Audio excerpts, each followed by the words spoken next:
Good day mga winners! Ngayong araw ay papasyalan natin ang Metropolitan Museum Manila or MET na matatagpuan sa BGC Taguig. Tara! Sa labas pa lang ng museum ay bubungad na sa iyo ang mga sculptures ng world famous artist na si Ronald Ventura.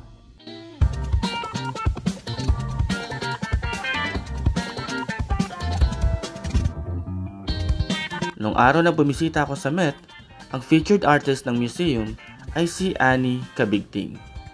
Ang kanyang mga works ay nakadisplay sa first and second floor ng museum.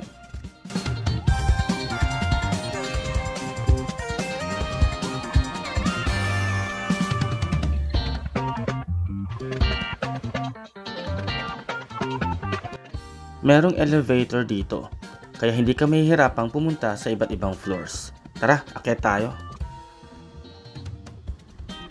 Free admission pa nung araw na pumunta ako, kaya maraming tao. Kung gusto niyo malaman kung magkano ang admission, i-check niyo na lang ang website ng Metropolitan Museum, Manila.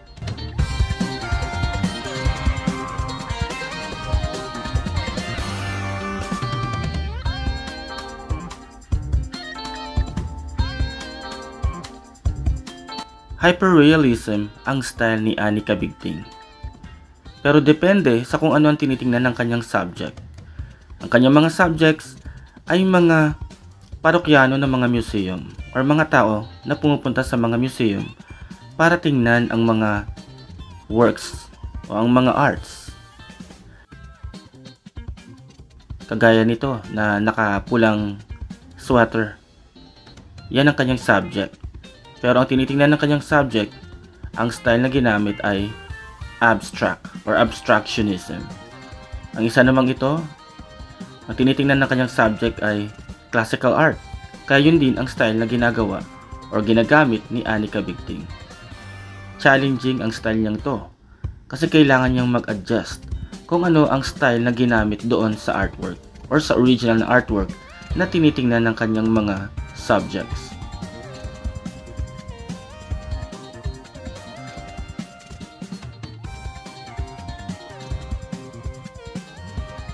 Mitikuloso rin ang kanyang paggawa ng mga damit ng kanyang mga subjects, especially sa mga fabrics nito.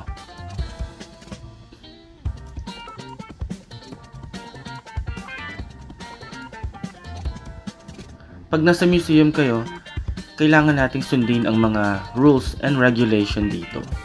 Kagaya ng bawal hawakan ang mga works dahil pwedeng ma-damage ang artwork.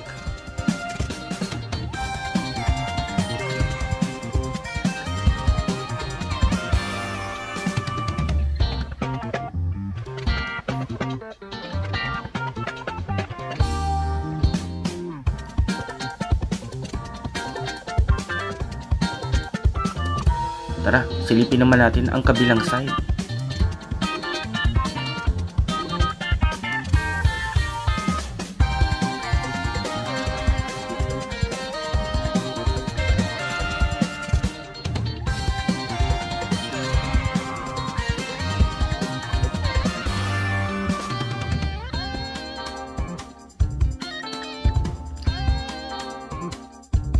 Tingnan niyo ang isang work of art na ito.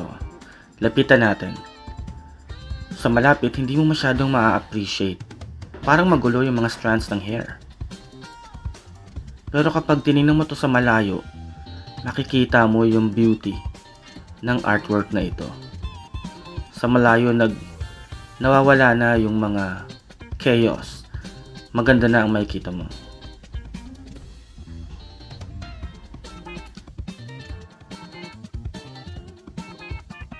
Meron din ditong mga windows para makita mo ang paligid ng BGC.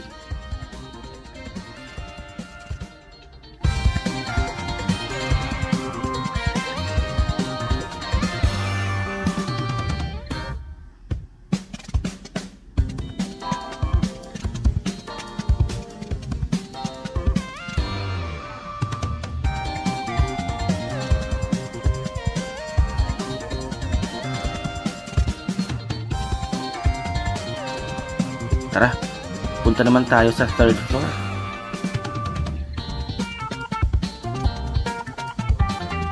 third floor naman ay matatagpuan ang mga likhang sining ng mga kilalang local artists.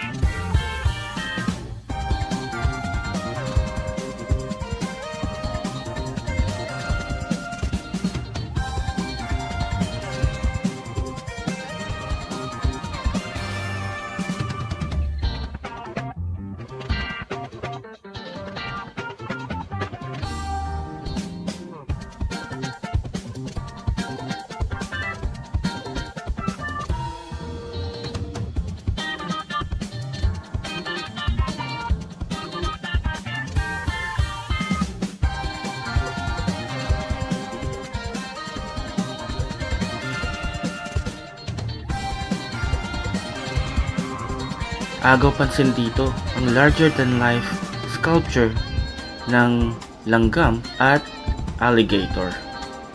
Thank you for watching. Kung na-enjoy nyo ang video na ito, mag-follow na kayo at mag-subscribe sa aking Winner TV channel. Thank you for watching and God bless you always.